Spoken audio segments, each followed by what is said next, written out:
Welcome students, myself Dr. Soumya from Applied Electronics and Instrumentation Engineering Department of Haldia Institute of Technology. Today I am going to deliver a lesson on Introduction to Microcontroller. So before moving to the lessons, this is our lesson outcome. So after completion of these lessons, you will be able to answer these of the following points. What are those points? First one is the compare and contrast between the microprocessor and the microcontroller. After completion of these lessons, you people will able to differentiate the basic difference between microprocessor and the microcontroller. Next, describe the application area of microcontrollers. We will discuss what are the application area of microcontroller is there in this lesson. Third, discuss criteria to consider in choosing a microcontroller. We are also going to discuss that for an application specific problem, whenever we are going to choose a microcontroller, what are the criteria we should keep in our mind before we choose a particular microcontroller. And the fourth is explain the concept of the embedded system. Microcontroller upgradation version is the embedded system. So we also look into some of the aspect of the embedded system. So let's start. First questions which is come in our mind, that is what is microcontroller. To answer these questions, it is better to take an example. So here in this slide, you can see I take a picture of a Swiss knife. So why I'll take this picture? As I give the name, it's a Swiss knife. That means the basic purpose of this device is a knife. But if you look into this picture, here apart from this knife, other things are also incorporated with the knife, like a pen drive, scissor, nail sharpener and a laser pointer. So we can say the Swiss knife is nothing but a multi-purpose device where we cannot not only use it as a knife, but we can use it as a sharpener, scissor, laser pointer, pen drive, like this way. So this is the perfect example to describe the microcontroller IC. So we can say that microcontroller is a single IC where apart from the CPU, there are lots of other peripherals are inbuilt within that IC, like this Swiss knife. So if I take a broader differentiations between the microprocessor and the microcontroller. So this side is your microcontroller and this side is your microprocessor. What we can observe that in case of the microprocessor, the CPU is there within the IC. There is no memory, no IO ports are there. So we have to interface the memory as well as the IO port and other peripherals, I have not shown over here, along with that microprocessor IC to make it working conditions.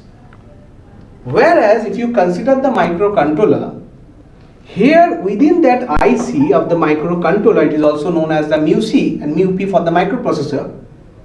Apart from the CPU, the memory unit, IO port and other peripherals are also embedded within that particular IC.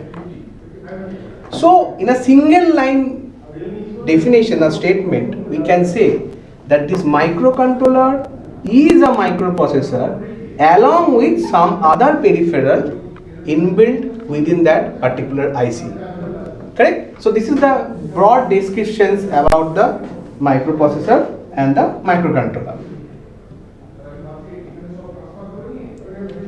Now, next slide is for the development of the microcontroller.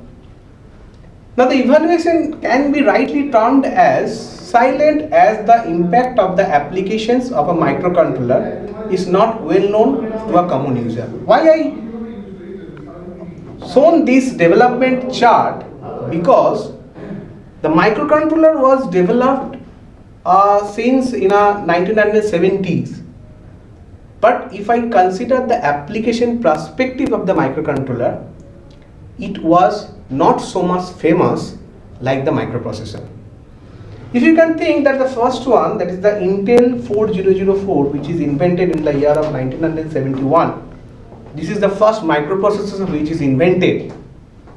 And you can see the first microcontroller is invented in the year of 1980, that is Intel 8031, that is known as the ROM-less microcontroller.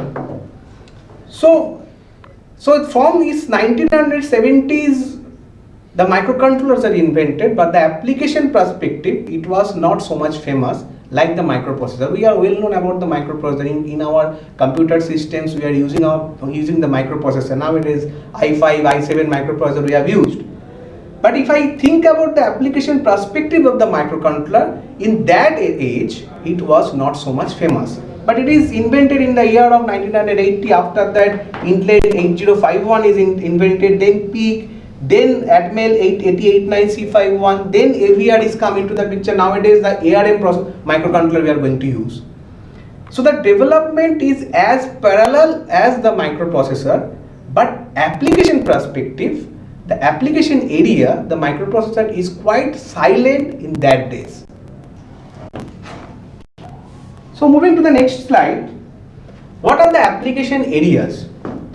Now we use more number of microcontroller compared to the microprocessor. Here the key terms came. Though I given the examples that from the application point of view, the microprocessor was famous than the microcontroller from the 1970s. But in case of the application perspective, nowadays we are using more number of microcontroller rather than the microprocessor. Microprocessor are primarily used for the computational purpose, whereas the microcontroller find wide application in device, leading to the real-time processing and control.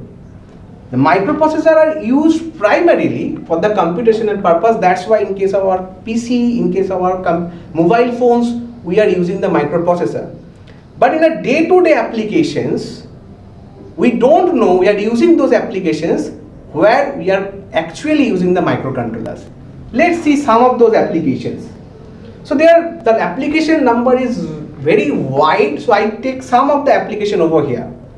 First one is the washing machines. In day-to-day life, we are using in our household devices the washing machines. Nowadays, we have came across the smart washing machines. We just put our clothes over here. Automatically it was calculated, it is calculated that how much water is required, how much detergent is required, how much time it will take to process or to clean out those volume of clothes. We no need to set anything on that washing machines, right?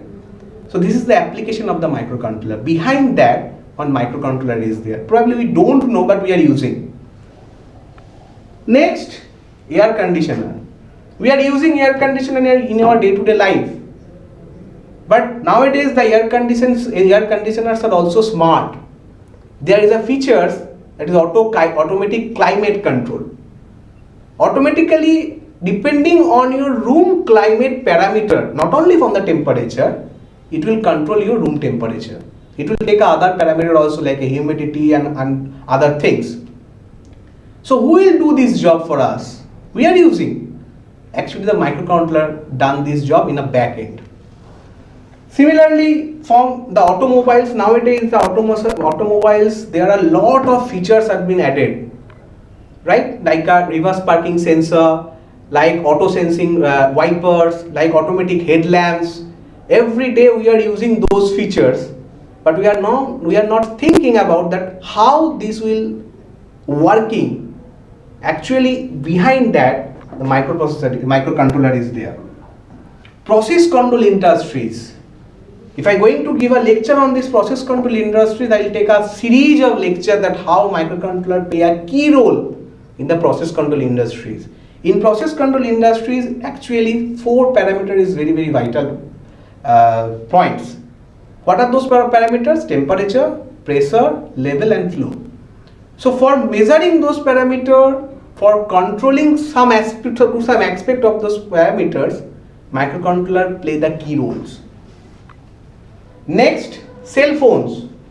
We are addicted with our cell phones, but we don't know behind that the processor is there, but also the microcontroller is there. One of the application is the screen timeout. we are setting out the screen timeout, right? It is like a 20 seconds and 30 seconds. After that 20 seconds and 30 seconds, depending on the user demand, it will be automatically switch it off. So who will switch it off? Again, say my screen timeout is 30 seconds, and at the 20th second I just press one of my finger over the screen. Again it will start counting from 0 to 30 seconds. So who will do this job? Though the central processing unit, the processing will done by a processor, but these kind of small applications are also there within our cell phones, which is the application area of the microcontroller, right? Next is the robotics and so on. A vast area is the robotics. Nowadays the technology has been developed such a way that we can send some of the mission to the Mars and to the moons. So it's a huge applications of the microcontroller is there in the field of the robotics. So I already said that I just take some of the applications, but it is not limited to this.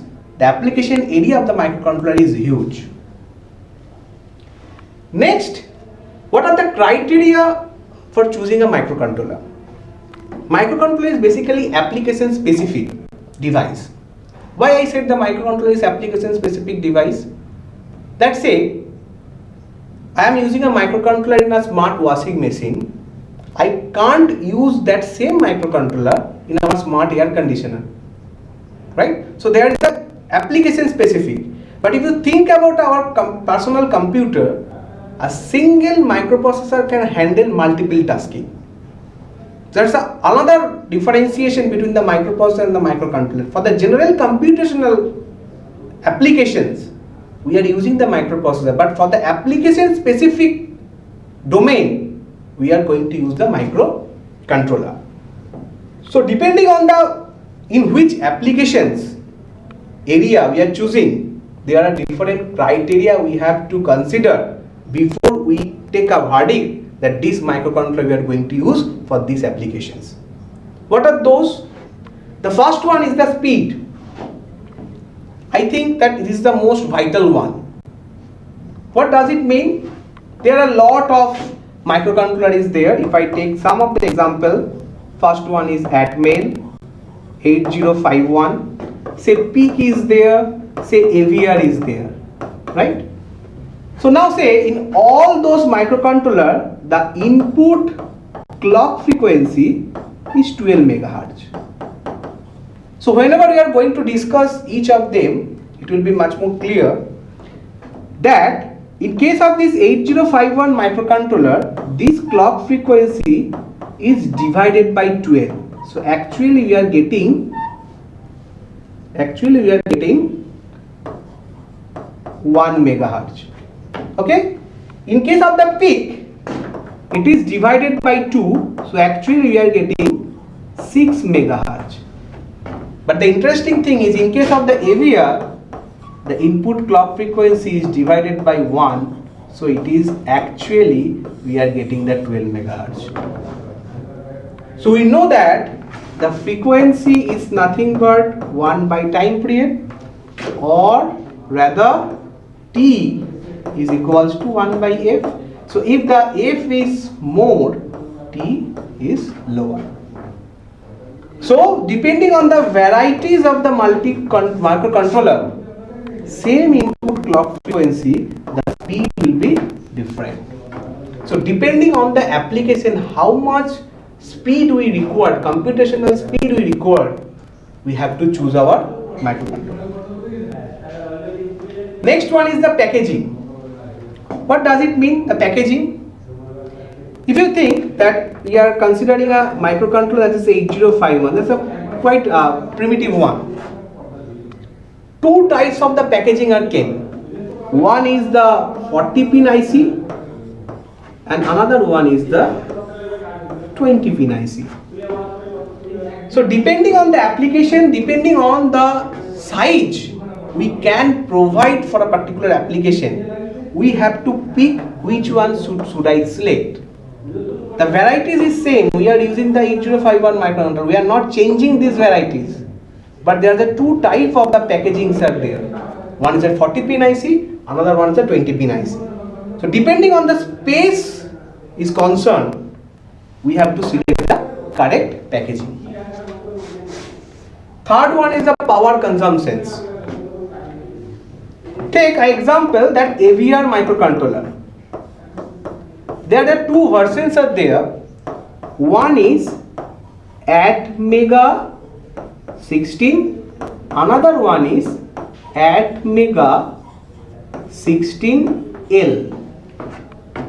Both are same, both are 16, at mega 16. One is normal at mega 16, another is at mega 16L. What is the difference between these two? This normal at mega 16 is working on the input voltage of 5 volt, whereas the at mega 16L is working on the input voltage of 3.3 volt. This L stands for low power device, low power IC. So see, the same manufacturer, same IC number, only one L is added. For that, the power consumption is reduced. So depending on the application perspective, how much power we can bear for that applications, we have to choose a correct microcontroller. Fourth one is amount of RAM and ROM on chip.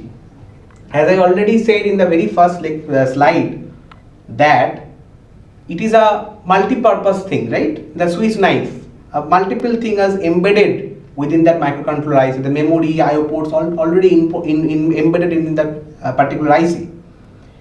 But the question is, how much RAM and ROM is embedded within the particular IC? If I take a 8051 family, there are three families are there, family members are there. One is 8051, 8052, 8031. And if you look into the ROM size and the RAM size of these three members, it will like that. The ROM size is 4 kilobyte in case of the 8051. In case of the 8052, it is 8 kilobyte. In case of the 8031, it is 0 kilobyte. Similarly, for the RAM size is concerned, for 8051 it is 128 byte only. In case of the 52, it is 256 byte, and again 31 it is 128 byte. Now see, all are come under the 51 family, right?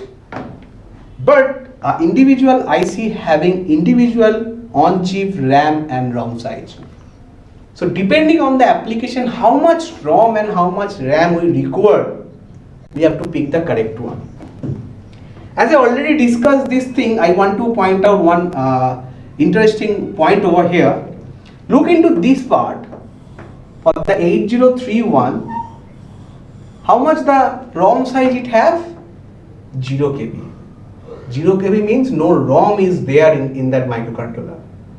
So this 8051 also have a special name, that is ROM-less microcontroller. This is the only single microcontroller which have no ROM within that IC. So the ROM-less microcontroller is nothing but the 8031 microcontroller. Okay, so this is the another criteria for choosing a microcontroller. Next slide. Next point is number of I/O pins and timer on chip. In this point, we have discussed that two packaging are there for 8051. One is 40 pin IC, one is 20 pin IC. So we are reducing the size. So whenever we are reducing the size and pin number, somewhere we have to compromise. What is the compromising factor over there? In this case, number of I/O pins are 36. Here it is only 16. So it is a 32. Here it is only 16. So here it is 32. Here it is 16. So completely half. The 40 pin IC having 32 number of IOs, 20 pin IC having 16 number of IOs, completely half. So whenever we are choosing a packaging having a less space, I have to compromise the number of IO pin also. So that's why depending on the applications, which one is prime factor, that we have required more number of IO pins, we have to concentrate on this factor, or we are concentrated on the size. Depending on these two, we have to choose the one of them. And another point is the on-chip timer. In the last slide, we have drawn the three family member of 8051, 8052, 8031. So if you look into the timer counter on chip, then it will be 2, 3, 2. So in case of the 8051, 8031, the on chip timer is 2, but in case of the 8052, number of on chip timer is 3. So it's also depending on the application, you have to choose the correct one. Next part is the cost per unit. This is the most vital part for choosing criteria. Once I can say I will select a microcontroller having higher speed, lower volume, lower power consumptions, higher amount of RAM-ROM, higher number of IO port, then we will also observe the cost factor is also increasing in nature. So we have to optimize the other factors such that this will be the optimum value, because at the end of the day we have to sell that applications. So to sell that applications, this factor is much important. So we have to optimize the other factor. So depending on the applications, if the speed is not much vital, then we can compromise about this factor. If the amount of RAM is require a nominal value, then we can also compromise this. If the power consumption is not a factor for applications, we can compromise on this, right? So depending on the other factor, the last factor is coming to the picture, and that is the most vital one. So these are the factors we have to keep in our mind whenever we are going to choose a microcontroller. Next, the internal structure of a microcontroller. It is a common structure of a microcontroller. Here we can see that ALU and register is there, which is a central processing unit. We are feeding the power from here, and it is fed to a power distribution block. What is the function of this power distribution block? As I already mentioned that the microcontroller having the CPU along with the other peripherals, so it is also required or necessary that every peripherals along with the CPU will get the proper power. So that purpose is served by these power distribution blocks of this microcontroller. Here we are feeding the clock, and there is a clock and timing block.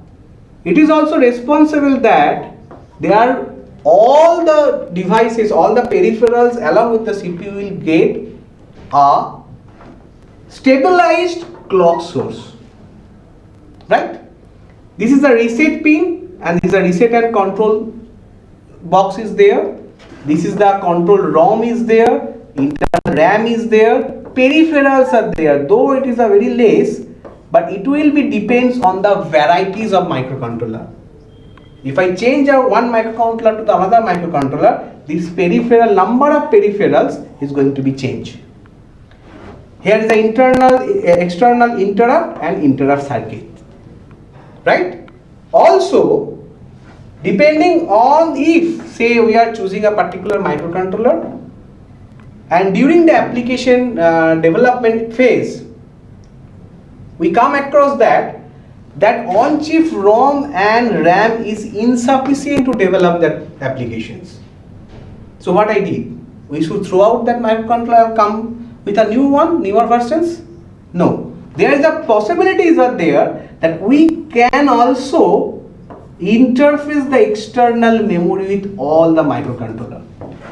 So it's not like that whatever the memory that is in terms of the ROM and RAM that is provided within that microcontroller IC, that is enough, and we have to limited only on those values. No, it's not.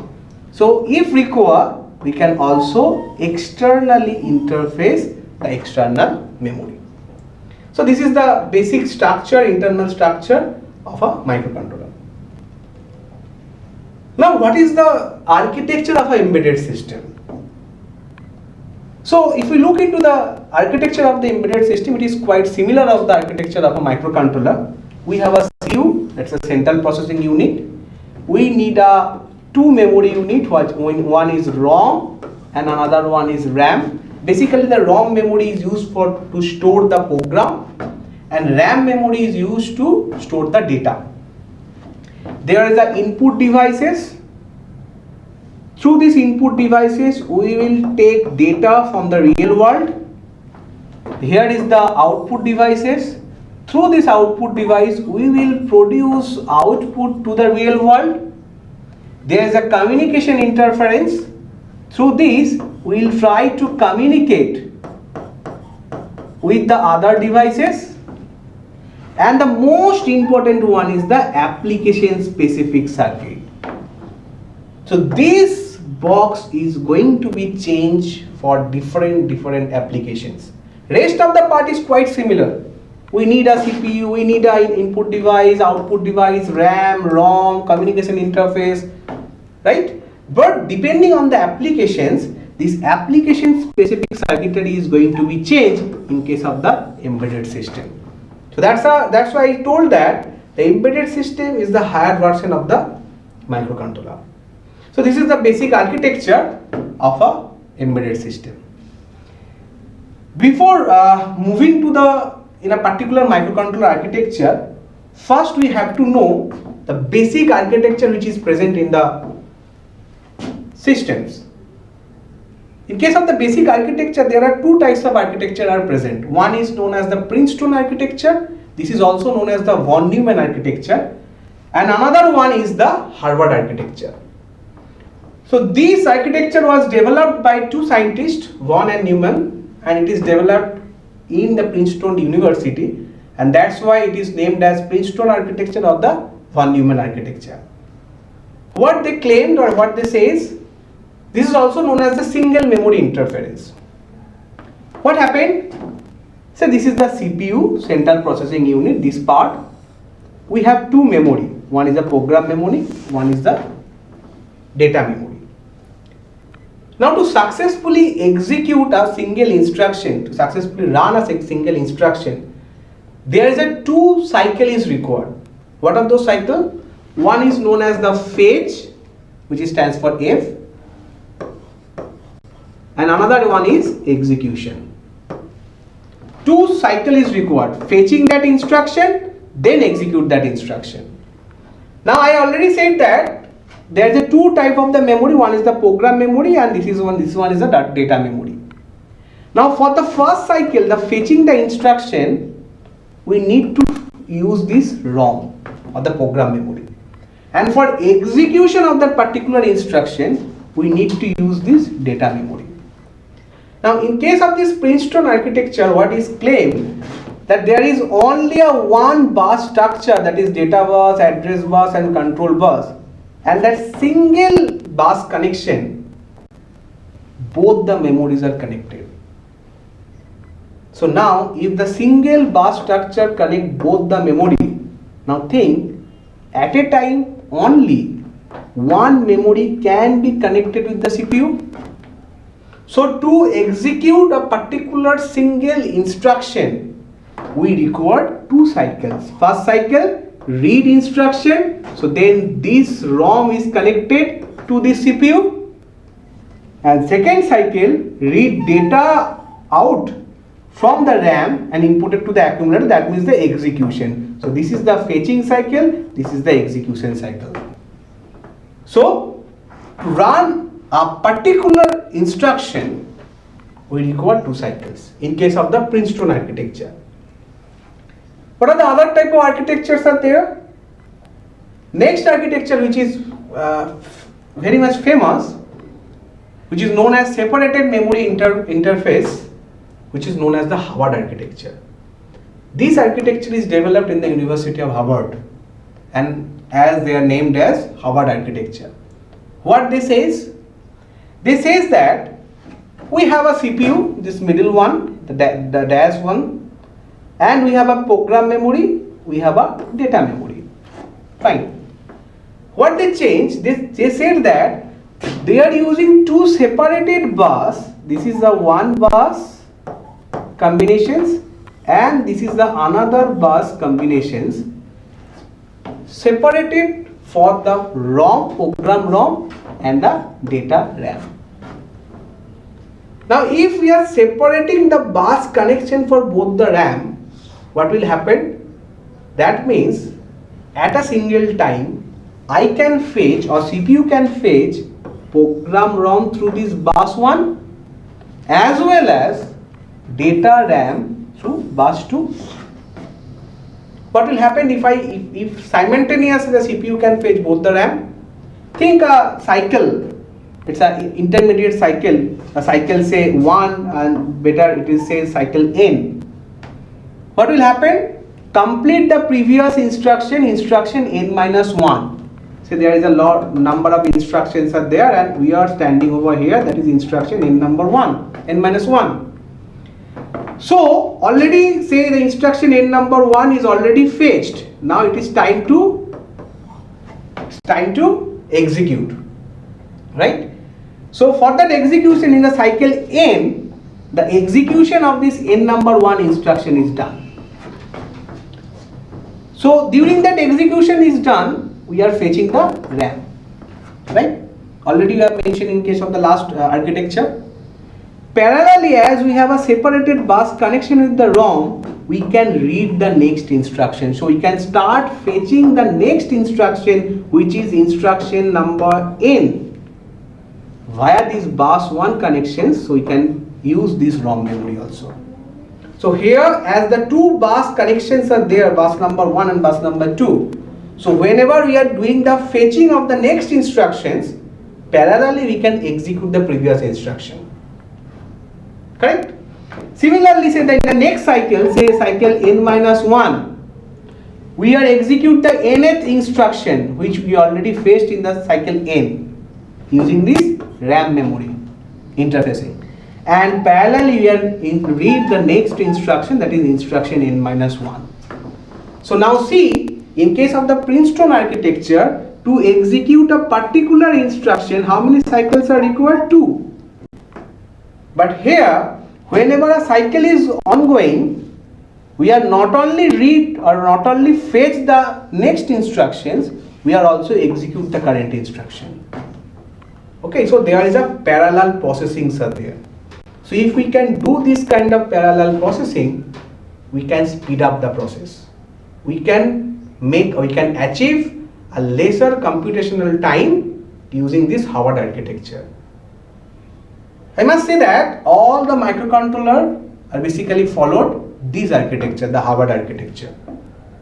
Okay, so this much for these lessons. From the next lesson, we will pick up a microcontroller. Better we start from a primitive one, that is 8051. Then we will move to the higher version of the microcontroller. Till then, thank you.